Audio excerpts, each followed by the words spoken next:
Qissatu Nabiyillahi Dawud alaihi salatu wassalam. Nabi Dawud alaihi salatu wassalam adalah nabi yang Allah subhanahu wa ta'ala karuniakan banyak keutamaan, terutama dari nabi-nabi Bani Israel. Karena satu-satunya nabi dan yang pertama dari kalangan nabi Bani Israel yang Allah subhanahu wa ta'ala berikan dua karunia yang sangat besar, karunia dari langit dan karunia dari bumi.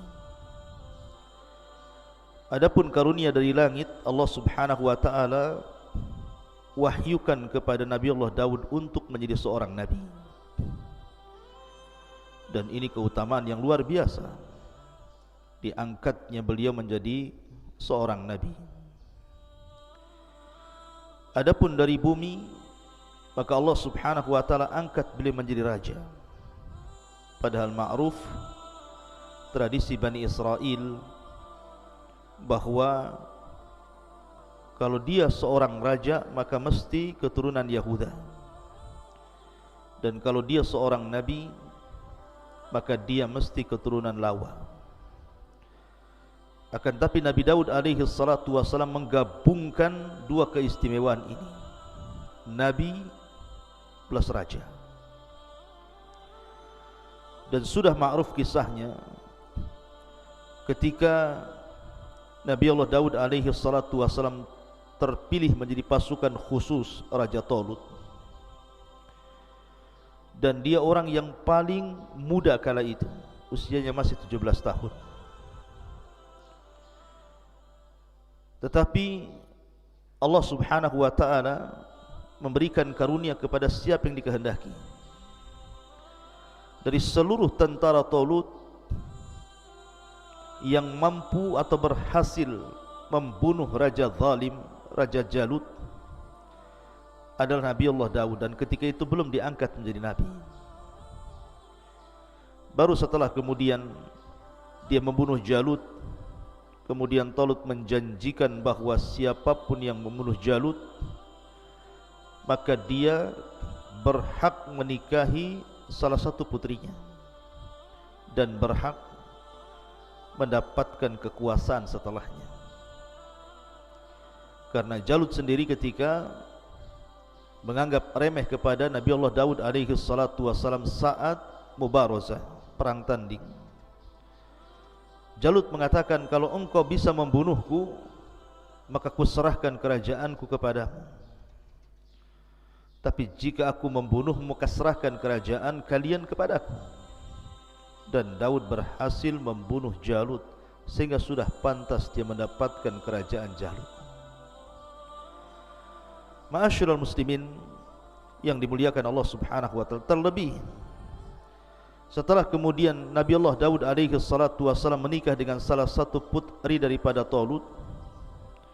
Dari sini Allah subhanahu wa ta'ala firmankan, wa atainahu al-hikmah, dan Allah subhanahu wa ta'ala berikan al-hikmah, maksudnya kenabian. Maka resmilah Daud alaihi salatu wassalam diangkat oleh Allah subhanahu wa ta'ala menjadi nabi. Dan Allah subhanahu wa ta'ala turunkan kitab langit, sebagaimana Ibrahim alaihi salatu wassalam diturunkan padanya suhuf. Inna hadha lafi suhufil ula suhufi Ibrahim wa Musa. Sesungguhnya Al-Quran ini terdapat lembaran-lembaran kitab langit berupa suhuf, suhufnya Nabi terdahulu dan juga suhufnya Musa dan Ibrahim. Maka sebagaimana Nabi Allah Ibrahim diturunkan suhuf kepadanya, kemudian juga Nabi Musa alaihi salatu wassalam diturunkan Taurat, kemudian Isa bin Maryam diturunkan Injil, dan Rasul kita Muhammad sallallahu alaihi wasallam diturunkan Al-Quran, maka Nabi Allah Daud juga diturunkan Zabur. Tentu Zabur tidak sebagaimana Taurat, Injil ataupun Al-Quran yang sangat tebal, karena Zabur itu kinayah tarannum, mungkin semacam bait-bait syair yang suka ditaranumkan, dilanggamkan oleh Daud alaihi salatu wassalam, dan Daud memiliki 70 suara. Jadi kalau dia taranum membaca Zabur, maka dia membaca dengan 70 qiraah. Setiap berpindah satu qiraah ke qiraah berikutnya, suaranya semakin indah, semakin baik. Bahkan saking indahnya suara Nabi Allah Daud alaihi salatu wassalam, burung-burung bahkan gunung-gunung ikut taranum dengan Daud alaihi salatu wassalam. Nanti akan saya kisahkan bagaimana kisah qiraah Zabur Nabi Allah Daud alaihi salatu wassalam. Baik, kita akan mulai dengan beberapa ayat Al-Quran yang bicara tentang kisah Nabi Allah Daud alaihi salatu wassalam. Allah subhanahu wa ta'ala berfirman dalam surah As-Sad, ayat ke-17, A'udzu billahi minasyaitonir rajim. Isbir ala ma yaqulun. Bersabarlah engkau wahai Muhammad terhadap apa yang mereka katakan kepadamu. Kita tahu bahwa dakwah Nabi SAW itu penuh dengan tantangan dan rintangan, mulai daripada hinaan, ejekan, cacian, makian, ancaman. Itulah tantangan dakwah Nabi SAW. Sehingga terkadang Nabi SAW sempit hatinya, dan Allah tahu.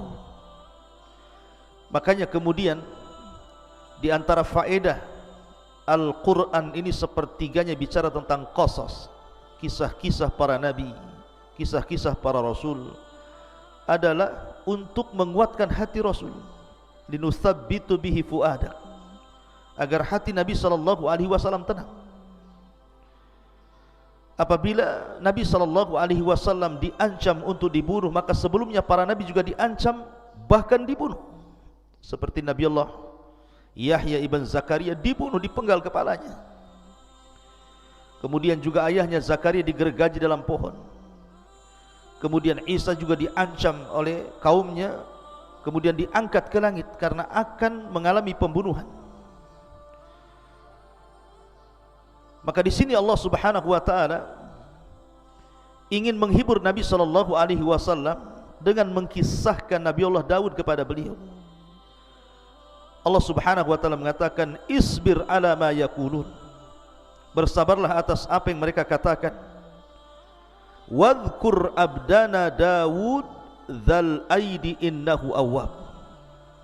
Dan ingatlah akan hamba kami. Allah Subhanahu wa taala menasabkan Daud kepada hamba Allah, dan ini idhafah tasyrif namanya, idhafah pengagungan, bahwa Daud ini bukan orang biasa tapi orang mulia, karena dinasabkan dengan kata-kata abdana, diidhafahkan kepada kami Allah Subhanahu wa taala.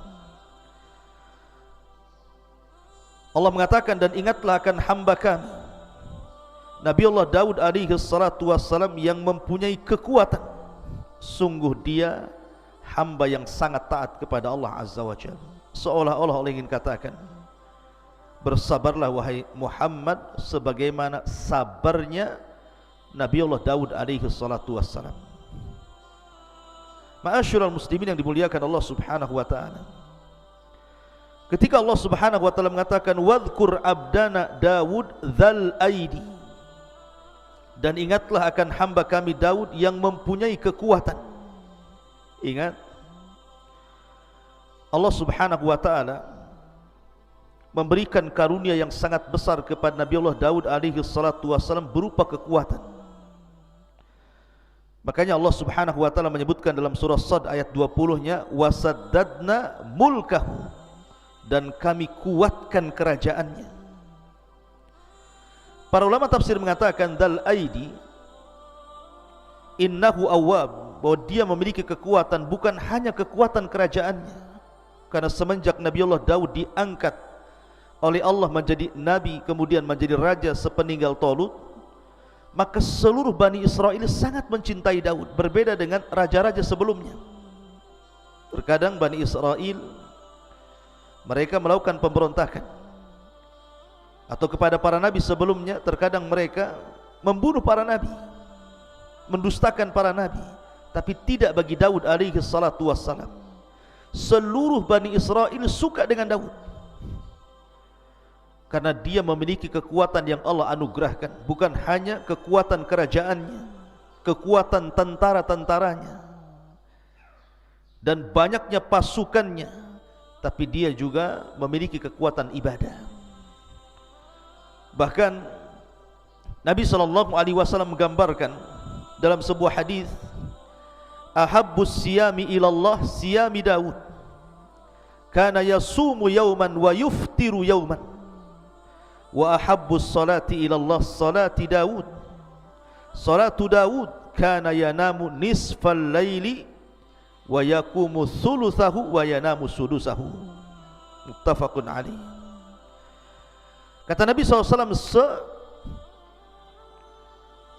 sebaik-baiknya puasa, kata Nabi SAW, sebaik-baiknya puasa adalah puasa Daud alaihi salatu wassalam. Makanya ada sahabat namanya Abdullah ibn Amr ibn As, salah seorang sahabat Rasul yang suka mencatat. Makanya Abu Hurairah radhiyallahu anhu mengatakan, orang yang paling banyak hafalan hadis dari Rasul itu adalah diriku, kecuali Abdullah ibn Amr bin As. Dia lebih banyak mengumpulkan riwayat dari Rasul karena dia mencatat. Lah Abdullah ibn Amr ibn As ini suka dengan puasa. Terkadang dia puasa 1 hari, kemudian tidak puasa 1 hari. Terkadang dia ingin puasa seterusnya karena dia sanggup melakukannya. Kalau bisa setiap hari puasa. Tapi Nabi SAW ketika itu mengatakan, sum yauman wa aftir yauman. Walaupun engkau sanggup berpuasa tiap hari, wahai Abdullah ibn Amr, tetaplah kau harus berpuasa 1 hari dan meninggalkan puasa 1 hari. Wa dzalika siyamu Daud, itulah puasanya Nabi Daud. Wa huwa afdhalus siyam, dan itu seutama-utama puasa. Kata Abdullah bin Amr, ya Rasulullah, inni utiku afdhala min, aku bisa lebih baik daripada Daud, setiap hari puasa pun aku sanggup. Tapi Rasul mengatakan, la afdhala min dzalik, tidak ada yang lebih afdal dibandingkan puasa Daud. Puasa 1 hari, tinggalkan 1 hari. Kemudian Nabi SAW mengatakan, wa ahabus salati ilallah salatu Daud, dan seutama-utama salat, maksudnya salat sunnah, adalah salatnya Nabi Daud. Beliau tidur di pertengahan malam, kemudian bangun di sepertiganya, kemudian tidur di seperenamnya. Jadi Nabi Daud alaihi salatu wassalam itu terkenal qawwaman sawwaman. Kalau malam hari dia salat malam, dan kalau siang hari dia berpuasa. Dan dia seorang mujahid, seorang pemberani. Allah berikan kecerdasan kepada Daud alaihi salatu wassalam. Ma'asyiral muslimin yang dimuliakan Allah subhanahu wa ta'ala. Makanya para ulama mengatakan, di antara sebab kekuatan kekuasaan Daud itu karena 3 perkara. Pertama, fi jundihi, dari segi tentaranya sangat kuat dan banyak pasukannya dan tidak pernah terkalahkan. Yang kedua, wa quwwatihi, Allah berikan kekuatan ibadah. Bukan hanya kekuatan kerajaan, tetapi kekuatan ibadah. Dan tentu yang terakhir, nikmatun minallahi alaih, karena itu nikmat yang Allah anugerahkan kepada Daud alaihi salatu wassalam. Apa saja nikmat yang Allah anugerahkan kepada Nabi Allah Daud? Allah lanjutkan dalam surah Sad ayat 18-nya, inna sakharnal jibala ma'ahu yusabbihna bil ashi wal israh, sungguh kamilah yang menundukkan gunung-gunung itu untuk bertasbih bersama Daud pada waktu petang dan juga pada waktu pagi. Wat-tayra mahsyurah, wat-tayra mahsyuratan kullu lahu awwab. Bukan hanya gunung-gunung ditundukkan kepada Nabi Allah Daud alaihi salatu wassalam, sampai kepada kami tundukkan burung-burung dalam keadaan terkumpul masing-masing sangat taat kepada Allah azza wa jalla. Jadi kisahnya begini. Saya sudah ulangi dari awal tadi, Nabi Daud itu diberikan kehebatan bacaan Zabur. Kalau dia tarannum luar biasa. Dan itu diisyaratkan kepada sabda Nabi SAW ketika memuji orang-orang Asy'ariyun. Jadi ada kabilah di Yaman namanya Asy'ariyin, kabilahnya Abi Musa al-Asy'ari. Itu dikenal dengan suara Al-Quran yang sangat merdu. Jadi apabila pasukan Asy'ariyun ini berangkat jihad bersama Rasul, safar untuk berjihad, maka apabila di malam hari, kan yang terlibat dalam perang itu bukan hanya satu kabilah, berkabilah-kabilah, salah satunya kabilah Asy'ariyun. Apabila Nabi SAW beristirahat di malam hari dan pasukan pun beristirahat, Nabi SAW tahu di mana letak kabilah Asy'ariyun beristirahat, walaupun banyak kabilah. Sampai-sampai dia mengatakan, Inilah a'lamu maudi al-Asy'ariyina indal jais. Aku tahu di mana letaknya kabilah Asy'ariyun di tengah-tengah pasukan. Kenapa? Karena kebiasaan mereka suka solat malam dan tarannum Al-Quran, dan suaranya indah. Makanya suatu malam Nabi SAW suatu ketika berjalan-jalan ke ganggang rumah-rumah kota Madinah, melihat-lihat kondisi sahabatnya. Rupanya Nabi terhenti dengan sebuah rumah, karena di zaman itu sudah terbiasa dari rumah-rumah kaum muslimin itu keluar suara tawan, maksudnya suara bacaan Al-Quran seperti suara tawan. Manusia disibukkan dengan bacaan Al-Quran. Jadi Rasul kalau lewat di rumah ini keluar suara Al-Quran, di rumah itu keluar suara Al-Quran. Dan itulah kehebatan para sahabat, menghidupkan malam mereka dengan Al-Quran. Berbeda dengan di zaman sekarang, yang keluar dari rumah itu bukan Al-Quran, justru sesuatu yang melalaikan dari Al-Quran, suara musik, bahkan suara-suara candaan, suara-suara tertawa yang tidak ada gunanya. Bahkan hal-hal yang diharamkan pun keluar dari rumah-rumah kaum muslimin. Tapi di zaman itu tidak ada suara yang keluar dari rumah kaum muslimin di malam hari kecuali bacaan Quran. Sehingga Nabi SAW terhenti di salah satu rumah. Rupanya rumah itu adalah rumahnya Abu Musa al-Asy'ari radhiyallahu anhu. Maka Rasul tertegun mendengar suara bacaan Abu Musa al-Asy'ari yang luar biasa, merdu. Sampai Rasul tidak sadar waktu berjalan mendekati waktu subuh. Maka Rasul baru tersadar, langsung dia pulang. Kemudian persiapan sholat subuh. Setelah sholat subuh, dia panggil Abi Musa al-Asy'ari radhiyallahu anhu dan mengatakan, Ya Aba Musa, semalam aku terhenti di samping rumahmu dan aku mendengar suara Al-Quranmu yang begitu menakjubkan dan indah. Maka kata Abi Musa al-Asy'ari, Ya Rasulullah, kalau seandainya aku tahu kau berada di samping rumahku, ku indahkan lagi bacaanku. Kata Rasul, Ya Aba Musa, laqad utita mizmar min mazamiri ali Daud. Wahai Aba Musa, Allah sudah anugerahkan kepadamu suara indah seperti suara Daud dan keluarganya ketika tarannum Zabur. Saking indahnya. Dan saya katakan Daud memiliki 70 suara. Setiap satu suara berpindah ke suara berikutnya, maka suara itu jauh lebih indah dibandingkan suara sebelumnya. Sampai-sampai Allah gambarkan dalam surah As-Sad ayat 18-19 ini, ketika Nabi Allah Daud tarannum Zabur, maka burung-burung akan datang dari mana-mana, kemudian akan bernaung di atap rumahnya, di atap istananya. Mereka ikut bersiul, ikut melanggamkan seperti yang dilanggamkan Zabur oleh Daud alaihi salatu wassalam. Anda bisa bayangkan apabila suara burung saja 2-3 ekor bersiul itu sudah bising itu.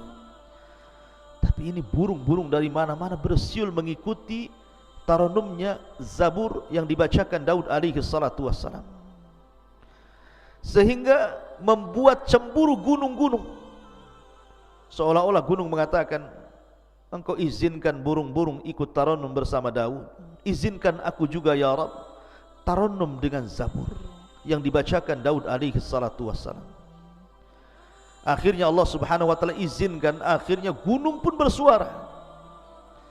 Karena ulama tafsir mengatakan bahwa tasbihnya gunung dan juga burung-burung itu ala zahiriha, dibawa kepada zahir Al-Quran. Jadi betul-betul bersuara. Dari sini ada kisah Israiliyat. Ketika sudah terlampau ramai suara burung, suara gunung, sehingga suara Daud otomatis mengecil. Karena suara burung saja sudah, kalau sudah berkicau itu melebihi suara manusia. Maka Daud mengadu kepada Allah Azza wa Jalla, ya Rabb, kalau aku taranum zabur sementara suara burung begitu bisingnya, suara gunung juga sama, bagaimana kau bisa mendengar suara zabur yang kubacakan untukmu? Maka dari situ kemudian Allah mengutus Jibril alaihi salatu wassalam, kemudian membawa Nabi Allah Daud ke dalam sebuah lubang ke dasar bumi. Sesampainya kemudian masuk ke dalam lubang ke dasar bumi itu, maka Jibril kemudian mengambil sebuah batu yang retak. Tiba-tiba batu itu dibelah, rupanya ada ulat di situ. Kata Jibril alaihi salatu wassalam, ya Daud, fasma mada yaqulu dud, dengarkan apa yang diucapkan oleh dud itu, maksudnya oleh ulat di dalam pecahan batu itu. Rupanya Daud mendekatkan telinganya, rupanya dia sedang bertasbih kepada Allah Azza wa Jalla. Kata Jibril, lihat, ini ulat di dasar bumi bertasbih, Allah mendengarnya. Apalagi engkau berada di atas bumi, tentu Allah lebih mendengarnya. Walaupun suara-suara burung dan gunung itu, mereka pun bersuara melebihi suaramu. Tapi ini kisah Israiliyat. Ma'asyiral muslimin yang dimuliakan Allah Subhanahu wa taala, intinya bahwa Allah anugerahkan kepada Daud suara yang sangat indah, luar biasa. Dan ketika suara Nabi Allah Daud itu mempengaruhi suara burung, mempengaruhi gunung, menunjukkan bahwa bacaan ayat-ayat Allah itu memiliki pengaruh kuat kepada manusia. Makanya kita lihat Nabi SAW itu bukan hanya membaca Al-Quran, tetapi juga rindu mendengarkan bacaan Al-Quran orang lain. Suatu ketika Nabi SAW memanggil Abdullah ibn Mas'ud yang kunyahnya Ibnu Ummi Abdin. Suaranya juga indah, bahkan pernah disejajarkan dengan suara Jibril ketika Rasul pulang dari safar bersama Abu Bakar dan Umar, kemudian mendengar suara Abdullah ibn Mas'ud membaca Al-Quran. Kata Nabi SAW, ya Aba Bakrin wa ya Umar, wahai Abu Bakar dan Umar, man arada an yasma'al Qur'ana ghaddan tariyan falyasma' ala qiraati Ummi Abdin. Wahai Abu Bakar, wahai Umar, kalau engkau ingin mendengarkan bagaimana Al-Quran itu turun kepadaku, ketika Jibril membaca Quran kepadaku, maka perdengarkan suara Ibnu Ummi Abdin, maksudnya Abdullah ibn Mas'ud. Jadi Rasul memanggil Abdullah ibn Mas'ud dan mengatakan, Iqra alayya Al-Quran, wahai Abdullah bin Mas'ud, tolonglah bacakan untukku Al-Quran. Kata Abdullah bin Mas'ud, ya Rasulullah, a'aqra'u alayka wal Qur'anu unzila ilaik? Rasul, bagaimana mungkin aku membacakan Al-Quran kepadamu sementara Quran itu turun kepadamu? Tapi Rasul mengatakan, Iqra, baca saja. Faqara'a, maka dia pun membaca suratul Nisa sampai kepada ayat, wa kaifa idza ji'na min kulli ummatin bisyahid wa ji'na bika ala haula'i syahida. Bagaimana kalau seandainya setiap umat itu memerlukan saksi dan engkau saksi bagi umat-umat itu? Sampai kepada ayat ini Rasul mengatakan, hasbuka hasbuka, cukup cukup. Rupanya Abdullah ibn Mas'ud melihat Rasul menangis, merenungkan ayat yang dibaca Abdullah ibn Mas'ud radhiyallahu anhu. Jadi Al-Quran itu mempengaruhi sampai kepada Nabi SAW. Makanya kita lihat ada seorang ulama namanya Fudail ibn Iyad, seorang perompak padang pasir. Ketika dia hendak merampok salah satu rumah orang kaya milik seorang wanita tajir, ada yang mengatakan hendak melihat wanita yang disukainya, seorang jariyah, naik ke atas rumah. Tiba-tiba sahibul bait, pemilik rumah itu sedang qiyamul lail, kemudian membacakan Al-Quran sampai kepada ayat alam ya'ni lilladzina amanu an tash'a qulubuhum bi dzikrillah wa ma nazala minal haq. Tidakkah sampai usia maksudnya 40 tahun untuk menyadarkan dia kembali berzikir kepada Allah dan begitu seterusnya. Tiba-tiba Fudail bin Iyad hampir jatuh dari atap rumah itu. Dia mikirkan ayat itu. Sampai akhirnya dia pun bertobat dari rampoknya, kemudian belajar sehingga menjadi alim min ulama'i dunia. Jadi ulama dunia, terkenal zuhud wara'nya. Intinya bahwa faedah yang sangat besar dari kisah Nabi Daud alaihi salatu wassalam, dia mampu membaca Zabur dan Allah anugerahkan suara yang sangat indah. Maka bagi anda yang Allah anugerahkan suara indah, gunakan untuk membaca Al-Quran. Buat apa anda gunakan untuk menyanyi? Tidak ada faedahnya dunia akhirat. Wa minan nasi man yashtari lahwal hadith liyudhilluka an sabilillah. Karena ada sebagian manusia itu yang akan memperjualbelikan lahwal hadith, ucapan-ucapan yang tidak ada gunanya untuk menyesatkan jalan Allah. Maka gunakan suara emas, suara indah anda untuk membaca Al-Quran. Rasul mengatakan, "Man lam yataghanna bil Qur'an falaysa minni." Siapa yang tidak melanggamkan Al-Quran dengan suara indah, maka bukan termasuk umatku. Quran itu indah dan akan semakin indah bila dibacakan orang yang memiliki suara indah. Ma'asyiral muslimin yang dimuliakan Allah Azza wa Jalla. Kemudian Allah mengatakan dalam surah As-Sad ayat 20-nya, "Wa shaddadna mulkahu wa atainahul hikmata wa faslal khitab." Dan kami kuatkan kerajaannya. Sekali lagi, Daud ini diberikan anugerah kekuatan kerajaan karena semua Bani Israel mendukungnya. Tidak ada satupun yang memberontaknya. Selama 40 tahun Nabiullah Daud berkuasa, kehidupan Bani Israel sungguh di atas kejayaan. Memiliki raja plus juga nabi, dan memiliki tentara yang sangat kuat dan kekuatan ibadah yang luar biasa. Makanya Allah mengatakan, dan kami kuatkan kerajaannya, wa atainahul hikmah, dan kami berikan hikmah kenabian kepadanya, wa faslal khitab, dan kebijaksanaan dalam memutuskan perkara. Jadi Nabi Allah Daud itu subhanallah, dia diberikan kepahaman yang luar biasa. Setiap kasus yang ditanganinya, maka Allah berikan jalan keluarnya.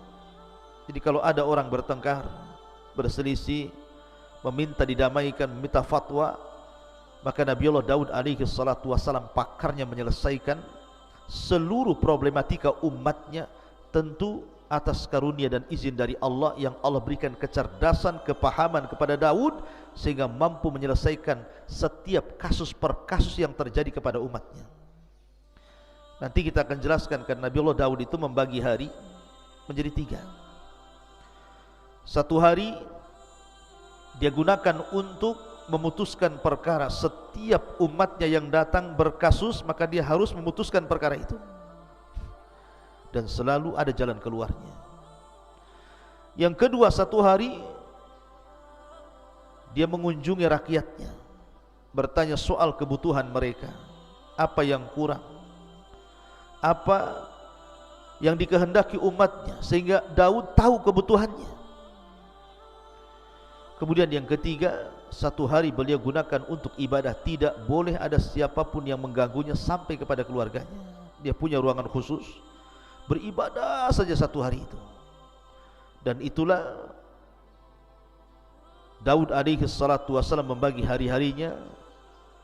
Dan itu sudah menjadi sebuah kebiasaan dan adat yang diketahui Bani Israel. Jadi kalau mereka ada kasus, mereka nunggu kepada hari ketika Nabi Daud menjadi hakim dulu, tidak lantas setiap hari datang. Ma'asyiral muslimin yang dimuliakan Allah Subhanahu wa taala. Kemudian Allah Subhanahu wa taala juga berfirman dalam ayat yang lain, "Wa laqad ataina Dawuda minna fadla ya jibalu awwibi ma'ahu wat-tayra wa alanna lahul hadid ani'mal sabighati wa qaddir fis syardi wa'malu salihan inni bima ta'maluna basir." Dan sungguh kami telah berikan kepada Daud karunia yang sangat besar dari kami. Kemudian Allah mengatakan, wahai gunung-gunung, wahai burung-burung, bertasbihlah berulang-ulang bersama Daud, dan kami telah melunakkan besi untuknya. Buatlah baju besi yang besar-besar dan ukurlah anyamannya, dan kerjakanlah kebaikan. Sungguh aku maha melihat apa yang kamu kerjakan. Jadi selain Daud alaihi salatu wassalam mampu tarannum dengan 70 qiraah, sehingga gunung dan juga burung-burung ditundukkan kepada Nabi Daud alaihi salatu wassalam, Daud juga walaupun dia seorang nabi, seorang raja, bukan berarti kemudian dia mengandalkan keutamaan yang Allah anugerahkan kepadanya untuk mencari rezeki, tidak. Tapi dia bekerja sendiri. Dia tidak mengandalkan gaji, mungkin bahasa kitanya. Tidak semena-mena karena dia seorang raja, memiliki istana, memiliki daya, memiliki pasukan. Tidak. Daud bekerja sendiri dengan keringatnya. Salah satu pekerjaan yang masyhur, dan ini salah satu mukjizat yang Allah anugerahkan kepada Daud juga, dia mampu membuat baju besi tanpa ada pembakaran api. Jadi kalau seandainya saya analogikan seperti Anda membuat kue, mengadon roti, cukup dengan tangan, dikuel-kuel mungkin bahasa kitanya ya, dirakit sendirian dengan tangannya, seolah-olah sudah ada panas di dalam tangannya itu, sehingga dia membuat baju besi itu tinggal membelok-belokkan saja.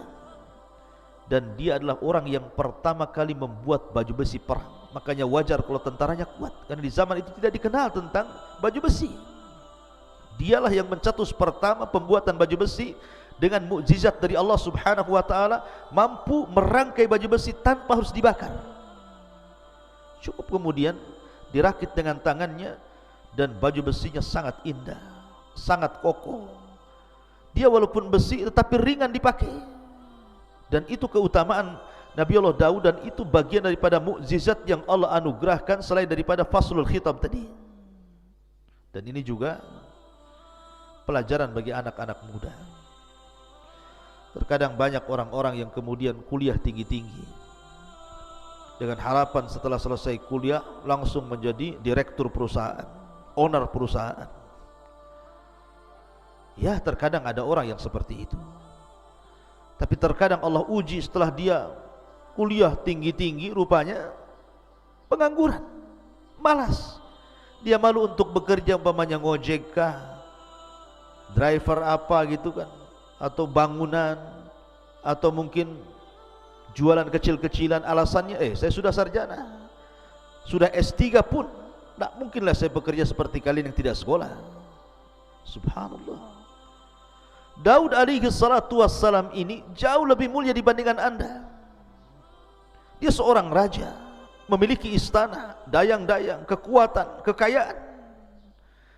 Bahkan dia seorang ahli ibadah yang tidak pernah meninggalkan puasa dan tidak pernah meninggalkan qiyamul lail. Tapi dia juga bekerja. Makanya terkadang ada orang-orang yang malas sehingga menjadi peminta-minta.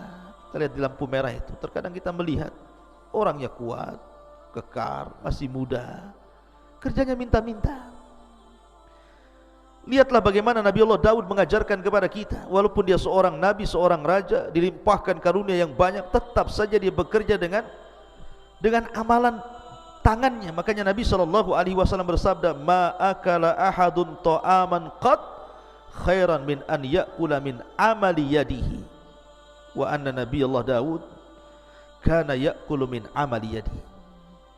Tidaklah seseorang itu memakan sebuah makanan yang jauh lebih baik dibandingkan makan itu hasil jerih payah tangannya. Dan sesungguhnya Nabi Allah Daud, beliau memakan dari hasil tangannya. Ma'asyiral muslimin yang dimuliakan Allah Azza wa Jalla, maka dari sini mengisyaratkan bahwa Nabi Daud alaihi salatu wassalam beramal sendirian, bahkan dilebihkan dari para nabi. Dan kebiasaan para nabi juga, mereka bekerja. Ibrahim alaihi salatu wassalam, dia jual baju. Dia membeli baju di pasar di tempat lain, kemudian dijual di tempat lain. Itu Ibrahim Khalilur Rahman, pemimpin ataupun Abul Anbiya, bapaknya para nabi, bekerja. Zakaria Najjar, mungkin bahasa kita Najjar itu semacam ya pembuat kayu. Ini zaman sekarang ini mebel gitu ya. Itulah pekerjaannya Nabi Zakaria alaihi salatu wassalam. Bahkan Rasul tidak malu-malu untuk menjadi ra'il ghanam, penggembala kambing milik tuan Arab. Dan begitulah para nabi mengajarkan kepada kita agar kita bekerja dan bekerja mencari yang baik dan halal. Kulu min tayyibati ma razaqnakum. Ma'asyiral muslimin yang dimuliakan Allah Subhanahu wa taala. Kemudian kalau kita melihat bagaimana keistimewaan Nabi Allah Daud alaihi salatu wassalam, juga Allah Subhanahu wa taala berfirman di dalam Al-Qur'anul Karim, "Wa laqad atayna Dawuda wa Sulaiman ilma." Wa qala alhamdulillahi alladhi faddalana ala katsirin min ibadinal mu'minin. Dalam surah An-Naml ayat 15 Allah katakan, dan sungguh kami berikan kepada Daud dan Sulaiman ilmu yang banyak. Kemudian keduanya pun bersyukur kepada dan mengatakan, alhamdulillah, segala puja dan puji hanya milik Allah yang telah mengaruniakan kepada kami dibandingkan kebanyakan dari hamba-hambamu yang beriman. Bersyukur. Jadi Daud dan juga Sulaiman mengajarkan kepada kita, nikmat apapun yang Allah anugerahkan kepada kita itu datang dari Allah. Bersyukurlah kepada Allah Azza wa Jalla akan nikmat itu. Aku itu nikmat dari Allah. Jangan seperti Qarun, yang awalnya dia seorang pembaca Taurat hebat, memiliki suara indah membaca Taurat. Qarun itu orang yang dekat dengan Nabi Musa, ahli ibadah.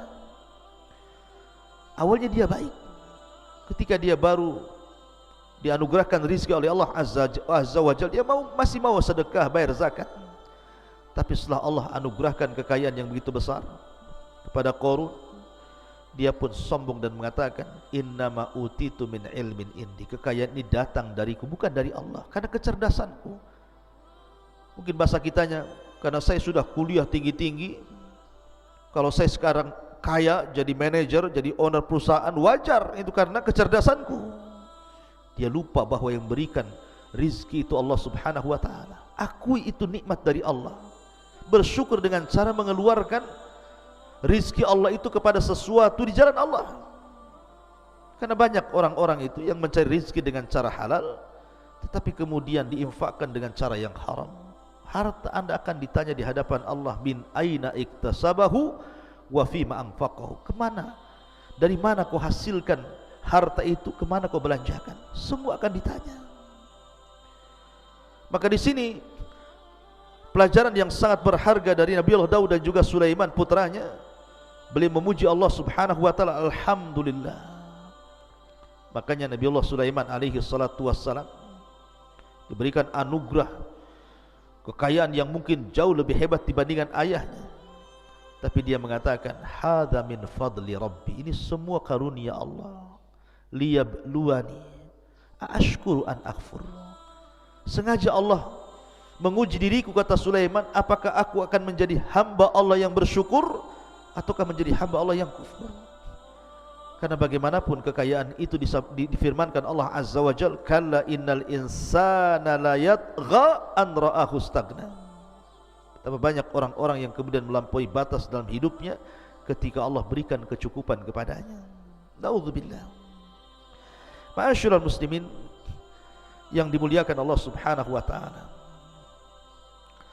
ketika para ulama memberikan catatan bahwa dalam surah An-Naml ayat 15 ini, walaqad atayna Dawuda wa Sulaimana ilma wa qala alhamdulillahilladzi faddalana ala katsirin min ibadihil mu'minin. Dan sungguh kami telah berikan kepada Daud dan juga Sulaiman ilmu yang banyak. Kemudian keduanya memuji Allah dan mengatakan, segala puja dan puji hanya milik Allah yang telah melebihkan kami dari kebanyakan hamba-hamba Allah yang beriman. Allah berikan nikmat yang luar biasa kepada dua nabi ini. Salah satunya Nabi Allah Daud alaihi salatu wassalam. Apa saja nikmat yang Allah anugerahkan kepada Nabi Allah Daud alaihi salatu wassalam? Yang pertama, al-quwwah al-ilmiyah, kekuatan pengetahuan yang cerdas. Makanya Allah mengatakan dalam surah Al-Baqarah ayat 251, wa 'allamnahu wa 'allamahu mimma yasha. dan Allah ajarkan pengetahuan kepada siapa dari hambanya sesuai dengan kehendaknya. Ma'asyiral muslimin yang dimuliakan Allah Azza wa Jalla, dan Nabi Allah Daud diberikan pengetahuan yang luar biasa, kepahaman, kecerdasan yang luar biasa. Yang kedua, al-quwatul badaniyah. Dia dianugerahkan kekuatan badan, kekuatan fisik, sehingga tadi bisa membuat baju besi dengan tanpa ada pembakaran. Cukup dengan tangannya saja dirangkai sedemikian rupa, akhirnya menjadi baju besi. Dan Allah katakan dalam surah Saba ayat 10, wa alanna lahul hadid, dan Allah lembutkan besi kepada Daud alaihi salatu wasallam, dan itu bentuk kekuatan fisik beliau. Kemudian yang ketiga, quwatul mulki bitaskhiril asbabil madiyati wal ma'nawiyati liuqawi mulkahu min kathratil junud wa husni sirati wal adli wal fasli fil khusumat. Kekuatan kerajaan dengan berbagai macam sebabnya, sehingga dengan kecerdasannya dan kekuatan fisiknya akhirnya kuat kerajaannya, dicintai oleh Bani Israel. Dia mampu mengelola kerajaan begitu baik, tentaranya kuat, dan dia memiliki akhlak yang sangat mulia dan dicintai rakyatnya. Dia seorang yang adil dalam memberikan keputusan, dan dia paham bagaimana cara menyelesaikan sebuah urusan, permasalahan, problematika yang dihadapi umatnya. Makanya Allah mengatakan wasyadadna mulkahu dalam surah Sad yang saya tadi bacakan ayat 20, dan kami kuatkan kerajaannya. Kemudian yang keempat, al-isabatu fil qawli wal fahmi fil qadha. Tepat sasaran apabila memutuskan sebuah perkara. Kalau ada orang konflik, bermasalah, datang kepada Nabi Daud, langsung bisa diselesaikan urusannya, seketika langsung selesai urusannya. Makanya Allah mengatakan wa atainahul hikmata wa faslal khitab. Faslal khitab, paham dengan urusan orang. Kemudian yang nomor 5, al-manzilatul aliyatu indallah. Dan ini yang paling luar biasa, Daud memiliki keistimewaan yang tinggi di sisi Allah Subhanahu wa taala, sehingga Allah mengatakan dalam surah Sad ayat 25, faghfarna lahu dzalik wa inna lahu indana la zulfa wa husnal ma'ab. Dan kami ampuni dosa-dosanya, dan sungguhnya Daud di sisi kami, kata Allah, sungguh hamba Allah yang mendekatkan diri kepadaku, dan dia akan mendapatkan kebaikan tempat kembali kelak. Kemudian yang nomor 6, al-barakatu fil waqti wa taysirul qiraati alaihi. Barakah dalam waktu, karena Daud itu tidak pernah menyanyiakan waktunya walaupun 1 detik. Bagaimana tidak di malam hari dia tahajud. Kanu minal laili ma yahjaun. Jadi Daud itu menghidupkan setiap malamnya. Dan begitulah adatul anbiya, kebiasaan para nabi. Lihat Rasulullah SAW sampai diwajibkan qiyamul lail bagi dia, sehingga di masa tuanya kaki-kaki Rasul pecah-pecah, sehingga Aisyah radhiyallahu anha mengatakan, ya Rasulullah, engkau sudah sepuh, sudahlah kerjakan yang wajib-wajib, tinggalkan yang sunnah-sunnah. Tapi Rasul mengatakan, ya Aisyah, afala akuna abdan syakur, salahkah saya menjadi hamba Allah yang bersyukur? Maka salat melahirkan syukur. Daud tidak pernah menyanyiakan di waktu malam, dan tidak menyanyiakan di waktu siang. Dia berpuasa dan berjihad. Subhanallah, barakah waktunya. Dan Allah mudahkan bacaan Zabur kepadanya, sehingga Allah Subhanahu wa ta'ala anugerahkan suara yang sangat indah dan mempengaruhi makhluk-makhluk di sekitarnya. Kemudian nomor 7, husnus saut, indahnya suara. Saya katakan Daud memiliki 70 qiraah. Satu qiraah lebih indah daripada qiraah berikutnya, dan itu keistimewaan. Makanya saya katakan, anda yang memiliki suara emas, suara indah, gunakan untuk baca Quran. Bukankah Rasul yang mengatakan, man qara harfa min kitabillah falahul hasanatu wal hasanatu bi asyri amthaliha, la aqulu alif lam mim harfun walakin alifun harfun wa lamun harfun wa mimun harfun, kata Rasul. Saya membaca 1 huruf, siapa yang membaca 1 huruf dalam Al-Quran, maka dia dapat 1 kebaikan yang dilipat gandakan 10 kali lipat kebaikan. Aku tidak katakan alif lam mim 1 huruf, tapi alif 1 huruf, lam 1 huruf, mim 1 huruf. Anda bisa bayangkan, baca surah Al-Fatihah saja, kalau 1 huruf 10 kebaikan, berapa kebaikan yang anda akan dapati dari baca Al-Quran itu. Ma'asyiral muslimin yang dimuliakan Allah Subhanahu wa ta'ala, Adapun beberapa kisah yang terkait dengan Nabi Allah Daud alaihi salatu wassalam disebutkan dalam riwayat Abi Hurairah radhiyallahu anhu. Jadi ketika Allah Subhanahu wa taala menciptakan Adam alaihi salatu wassalam, kemudian meniupkan ruh, kemudian dia pun bersin, kemudian Allah mengajarkan untuk membaca alhamdulillah, kemudian Allah jawab yarhamukallah, kemudian Allah mengatakan idhab ila ulaikal malaika, wahai Adam, temui para malaikat yang ada di hadapanmu, ucapkan kepada mereka assalamualaikum. Maka Adam pun kemudian datang kepada para malaikat mengucapkan assalamualaikum, dan malaikat menjawab waalaikumsalam warahmatullahi wabarakatuh. Kemudian Adam kembali kepada Allah dan mengatakan inna hadhihi tahiyyatuka wa tahiyyatu ummatika ya Adam. Inilah salam penghormatan kepadamu dan salam penghormatan bagi umat. Makanya Nabi juga memerintahkan untuk menyebarkan salam, karena itu bagian daripada merekatkan hati. Kata Nabi SAW, absus salam bainakum, sebarkan salam di antara kalian. Maka setelah itu kemudian Allah Subhanahu wa taala mengusap punggung Nabi Adam alaihi salatu wasallam, kemudian Adam diperlihatkan keturunannya. Maka ketika Adam kemudian melihat keturunannya, dilihatnya ada satu orang dari turunan Adam alaihi salatu wassalam memiliki cahaya di dahinya, dan itu sangat menakjubkan Adam alaihi salatu wassalam. Kenapa orang ini bercahaya? Dan siapa dia? Akhirnya kemudian Adam mengatakan, ya Rabb, man hadha, siapa orang itu? Dari turunanku yang bercahaya itu siapa? Maka Allah mengatakan, hadha ibnuka Daud, itu turunanmu, namanya Daud alaihi salatu wassalam. Qad kutibat lahu umru arba'ina sana, Allah sudah catat dia hanya punya umur 40 tahun saja. Ketika mendengar usianya pendek, sementara Adam sudah takjub dengan Daud alaihi salatu wassalam, dia mengatakan, ya Rabb, zid fi umri, zid fi umri, tambahkan usianya. Maksudnya, ambil usiaku, tambahkan usianya. Kalau memang dia hanya usianya 40 tahun, tambahkan 60 lagi, genapkan menjadi 100 tahun usianya, biar dia agak panjang sedikit.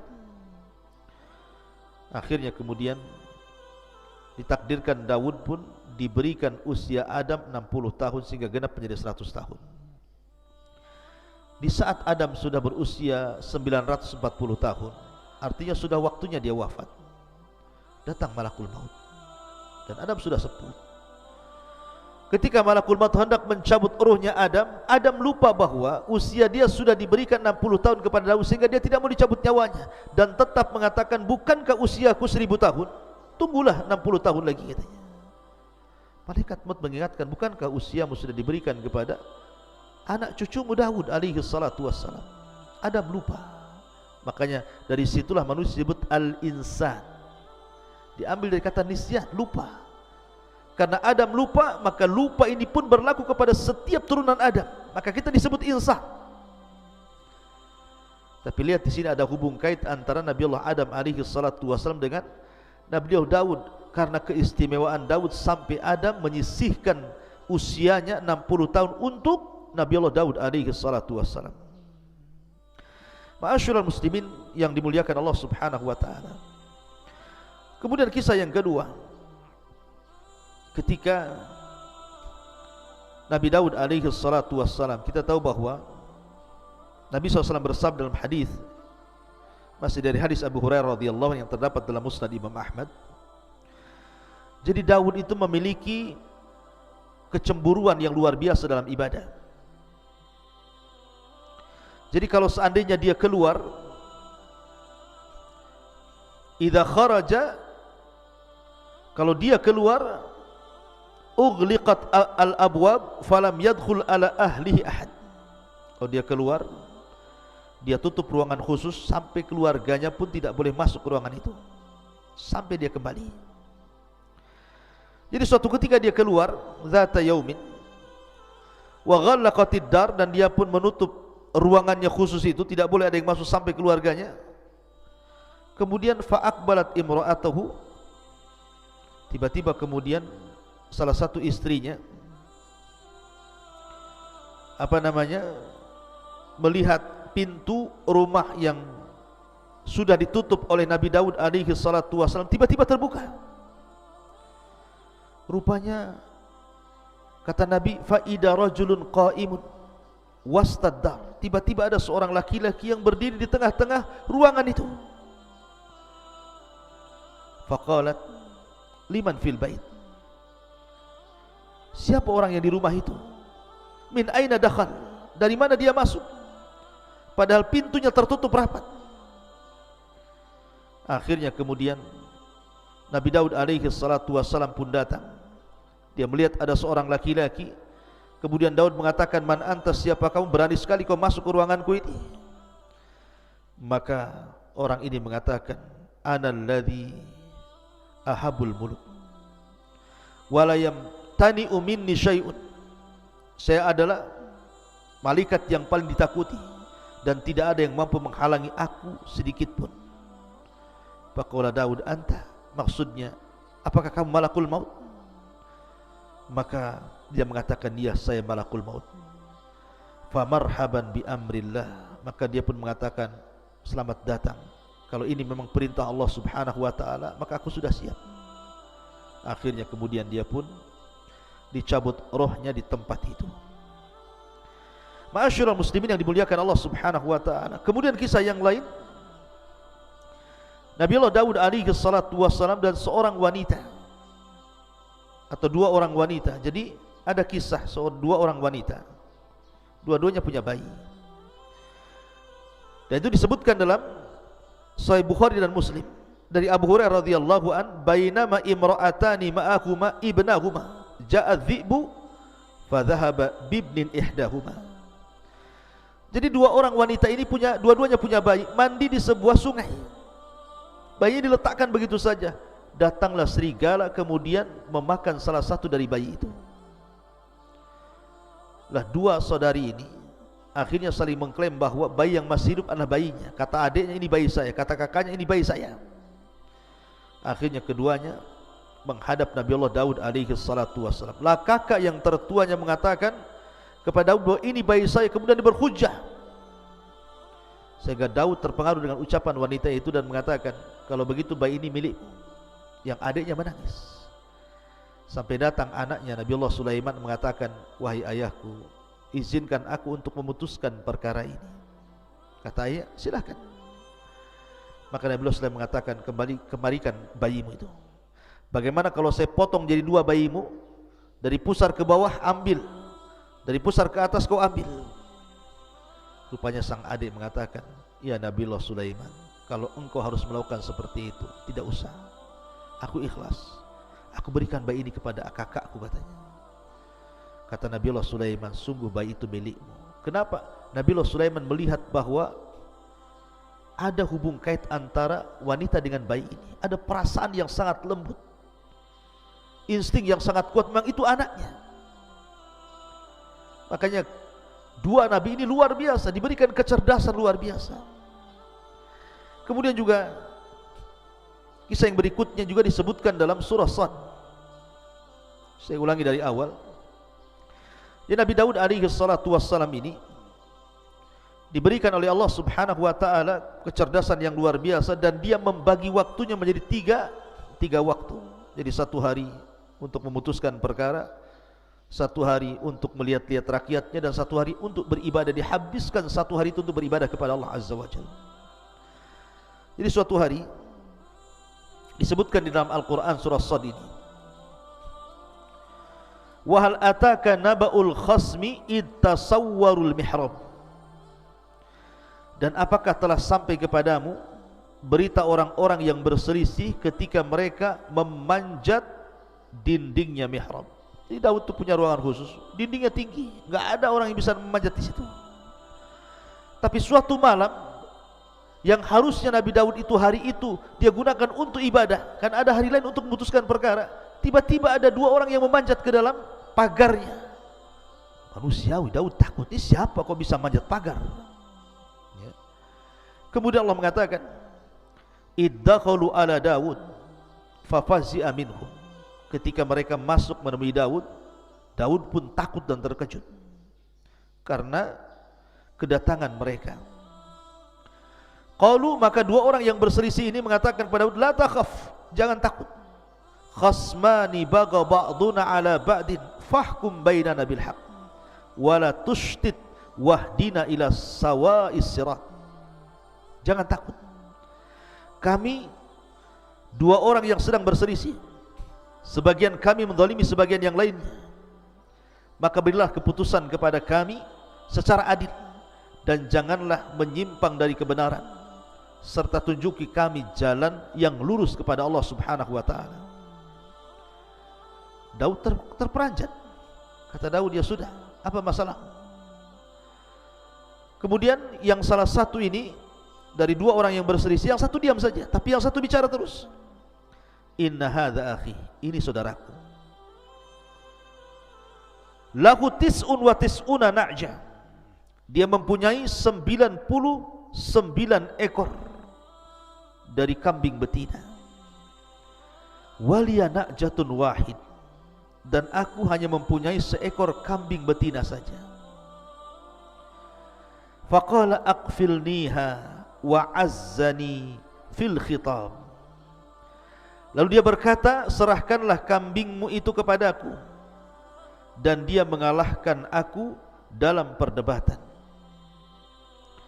Qala laqad dhalamaka bisu'ali na'jatika ila ni'aji, Daud berkata, sungguh dia telah berbuat zalim kepadamu dengan meminta kambingmu itu untuk ditambahkan kepada kambingnya.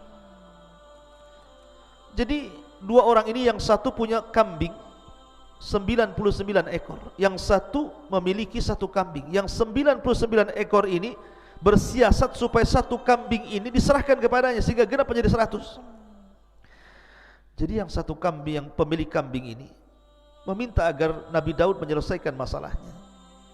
Ini orang ini mendolim sama saya, masa saya punya satu kambing mau diambil? Maka Allah Subhanahu wa ta'ala kemudian mengatakan, wa inna katsiran minal khulata la yabghi ba'duhum ala ba'din illa alladziina amanu wa amilus salihat wa qalilum ma hum wa dhanna Daud annama fatannahu fastaghfara rabbahu wa kharra raki'an wa anam. Kalau Allah Subhanahu wa ta'ala mengatakan, dan sungguh memang banyak di antara orang-orang yang bersekutu itu benar-benar berbuat zalim sebagian mereka kepada sebagian yang lainnya. Masalahnya di sini Nabi Daud alaihi salatu wassalam dalam hal ini memang kurang bijak. Karena Nabi Allah Daud alaihi salatu wassalam hanya mendengarkan satu pihak dan tidak mendengarkan pihak lain. Dia hanya mendengarkan dari pihak orang yang satu kambing itu, yang mempunyai satu kambing, dan tidak mendengarkan pihak yang kedua yang memiliki 99 kambing. Masalahnya apa sehingga dia mau mengambil satu kambing itu? Harusnya kan dua-duanya. Oke, masalahnya apa? Karena kalau orang berserikat itu kebanyakan mereka pasti ada masalah. Karena Allah yang mengatakan kalau orang sudah berserikat dalam usaha, kebanyakan itu satu dengan yang lain pasti saling menzalimi. Sedikit sekali orang yang berserikat itu berakhir dengan kebaikan, rata-rata berakhir dengan keburukan. Satunya menzalimi, satunya mendustai, satunya mengambil hasilnya, satunya begitu seterusnya. Ada yang mengatakan asbab nuzul ayat ini, dan ini sekali lagi kisah Bani Israel. Dan kaedah ketika kita mendengar kisah Bani Israel, kalau memang kisah itu sesuai dengan Al-Quran dan Sunnah kita terima. Tapi kalau kisah itu tidak sesuai dengan Al-Quran dan Sunnah, maka kita tolak. Maka kenapa kita tidak boleh membenarkan secara mutlak, tidak boleh mendustakan secara mutlak? Walaupun Rasul mengatakan hadithu am Bani Israel wala haraj, kisahkan tentang Bani Israel dan tidak mengapa. Jadi Nabi Daud suatu ketika keluar rumah, rupanya melihat ada seorang wanita yang sedang mandi, nampak auratnya. Tiba-tiba Nabi Daud tertarik dengan wanita itu.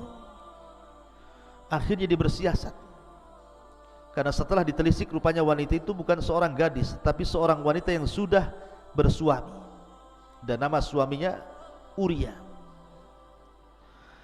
Jadi akhirnya Nabi Daud bersiasat ingin mengambil wanita itu, masalahnya dia bersuami. Maka ketika Daud mempersiapkan pasukan perang, maka dia panggil Uria, suami daripada wanita itu, untuk terlibat dalam perang, kemudian diletakkan di tengah-tengah pasukan supaya dia mudah terbunuh.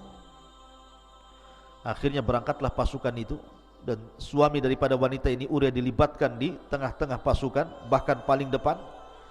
Akhirnya terbunuhlah wanita itu. Terbunuhlah suami dari wanita itu. Maka Daud pun mengambil janda daripada mujahid itu. Sekali lagi, ini kisah dusta. Tidak mungkin seorang nabi melakukan seperti itu. Seolah-olah di sini Allah Subhanahu wa taala mengatakan, wa dhanna Daud annama fatannahu fastaghfara rabbahu wa kharra raqian wa anab. Daud menduga bahwa kami mengujinya, maka dia pun mohon ampun kepada Allah, lalu menyungkur sujud dan bertobat. Jadi seolah-olah orang ini ketika mengatakan, saya punya satu kambing, yang ini 99 kambing. Seolah-olah kau ni Daud punya istri 99, karena istrinya Daud itu banyak, 99 istri. Tiba-tiba engkau ingin menambah satu istri dengan cara zalim seperti itu, melibatkan suaminya dalam perang supaya mati. Sama dengan kisah ini. Orang ini memiliki 99 kambing, kemudian saudara yang memiliki satu kambing, kemudian yang 99 yang punya kambing ini hendak menzalimi saudaranya dan mengambil satu kambing biar dimasukkan menjadi 100. Maka Daud pun sadar, jangan-jangan ini peringatan bagi dia. Makanya dia langsung minta ampun kepada Allah, langsung sujud dan kembali kepada Allah Azza wa Jalla. Sekali lagi, kisah ini kisah dusta. Maka kita hanya melihat zahir kisah Al-Quran, tidak ada hubung kait dengan wanita tadi ataupun dengan Uria yang dilibatkan dalam perang. Itu kita, Islam tidak mengenal kisah itu. Dan dari sini Allah mengatakan, faghfarna lahu dzalik wa inna lahu indana lazulfa wa husnal ma'ab. Lalu kami mengampuni kesalahan itu, dan sungguh dia mempunyai di sisi kami kedudukan yang benar-benar dekat dan tempat kembali yang baik. Dan Allah katakan, ya Daud, inna ja'alnaka khalifatan fil ardi fahkum bainan nasi bil haq wa la tattabil hawa fayudillaka an sabilillah. Innal ladina yadilluna an sabilillah lahum adzabun syadid bima nasu yaumal hisab. Allah berfirman, wahai Daud, sesungguhnya engkau kami jadikan penguasa di bumi ini, maka berilah kepada putusan perkara di antara manusia itu dengan sangat adil, dan jangan kau ikut hawa nafsu dirimu, karena akan menyesatkan dirimu dari jalan Allah. Maka siapapun yang tersesat dari jalan Allah, mereka pantas mendapatkan azab yang berat, karena mereka melupakan hari perhitungan. Seolah-olah Allah ingin berikan pelajaran kepada Daud. Terkadang ada orang yang berselisih dan minta diselesaikan hari ini juga. Takkan mungkin menunggu sampai 3 hari. Kalau memang ini urgent, harus diselesaikan, maka uruslah rakyatmu. Jangan membagi hari menjadi 3 sehingga kalau ada orang masalah nunggu hari di mana Daud alaihi salatu wasallam ada keluangan untuk memutuskan perkara. Kalau memang di hari itu engkau hari beribadah, atau di hari engkau sedang melihat rakyatmu tiba-tiba ada masalah, putuskan hari itu juga. Itu zahir Al-Quran seperti itu. Dan Nabi Allah Daud alaihi salatu wasallam seorang nabi yang dikaruniakan banyak nikmat oleh Allah Subhanahu wa taala, dan Allah anugerahkan kepadanya putra yang luar biasa, Nabi Allah Sulaiman alaihi salatu wasallam. Bagaimana kisah Nabi Daud alaihi salatu wasallam dan juga putranya Nabi Allah Sulaiman, dan bagaimana juga kisah Nabi Allah Sulaiman alaihi salatu wassalam, insyaallah kita akan bersambung lain kesempatan. Mudah-mudahan ada manfaatnya. Subhanakallah bihamdika, asyhadu an la ilaha illa anta astaghfiruka wa atubu ilaik. Assalamualaikum warahmatullahi wabarakatuh.